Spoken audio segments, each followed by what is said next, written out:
Hello दोस्तों, आज हम कुछ ऐसे इंसानों के बारे में बात करने जा रहे हैं जो शायद इस दुनिया में अगर नहीं रहते तो दुनिया कुछ अलग ही होती। आप भी सोच रहे होंगे कि किनके बारे में बात कर रहा है ये। चलिए देखते हैं। 5वें नंबर पे है स्टानिस्लाव पेत्रोव। ये एक Soviet missile detection system officer था। 26 सितंबर 1983 अचानक न्यूक्लियर सेंटर में एक अलार्म बजा और अलार्म में ये स्क्रीन में आया कि अमेरिका ने रशिया पे 5 मिसाइल छोड़ दिए हैं। चारों तरफ हड़कंप मच गया और एक प्रोटोकॉल आया कि तुरंत काउंटर अटैक किया जाए।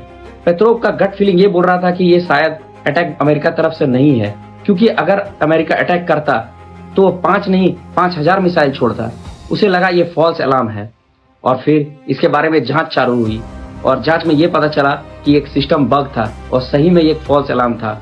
तो दोस्तों सोचिए आप, अगर पेत्रोव ने प्रोटोकॉल फॉलो किया होता तो आज शायद न्यूक्लियर वार हो जाता और वर्ल्ड वार 3 होता और दुनिया का नक्शा ही कुछ अलग होता। और चौथे नंबर पे है त्सुटोमो यामागुची। वो एक इतने लकी इंसान है कि यकीन ही नहीं होता। 6 अगस्त 1945 हिरोशिमा में एटॉमिक बॉम्ब गिरा। यामागुची उस समय वहाँ एक बिजनेस ट्रिप पे था। एटॉमिक बॉम्ब जस्ट 3-4 किलोमीटर दूर ही गिरा, पर उसे कुछ भी नहीं हुआ।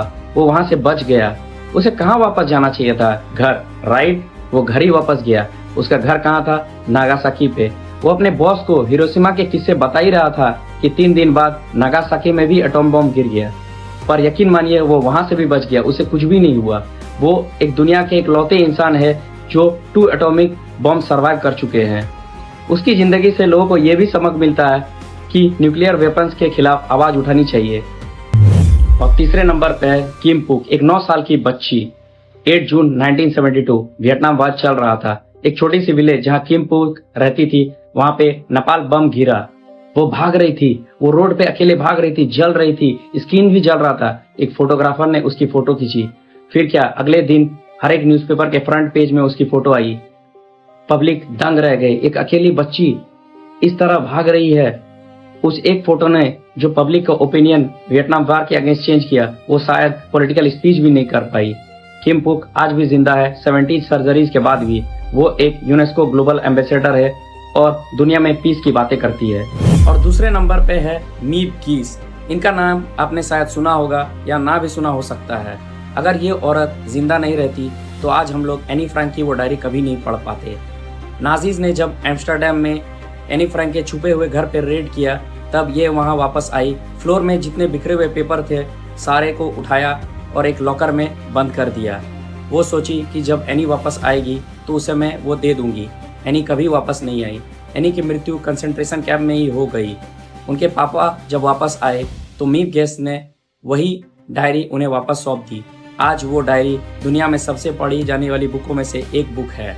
अगर एक छोटी सी डिसीजन नहीं लेती वो मीव गीस, तो आज शायद हम लोग ये डायरी कभी नहीं पढ़ पाते। और नंबर 1, ये सुन के आपका दिमाग हिल जाएगा। फरहान सलाख, एक क्रोएशियन म्यूजिक टीचर। वो 7 बार डेडली एक्सीडेंट से बच गया।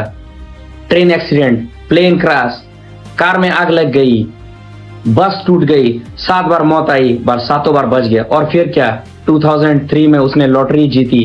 कितना लॉटरी का प्राइस? $1 मिलियन। रिपोर्टर ने उनसे पूछा, ये जीत के आप खुश हो या डरे हुए हैं? उसने कहा, मैं दुनिया का सबसे खुश इंसान हूँ, क्योंकि मुझे मालूम है जिंदगी कितनी कीमती है। और उनसे हमें ये पता चलता है पॉजिटिविटी और सर्वाइवल कितनी इंपॉर्टेंट है। दोस्तों, आज जो कुछ भी मैंने बताया वो फेक इंसिडेंट्स नहीं, पर रियल इंसिडेंट्स है, जिनसे हमें बहुत कुछ सीखने को मिलती है।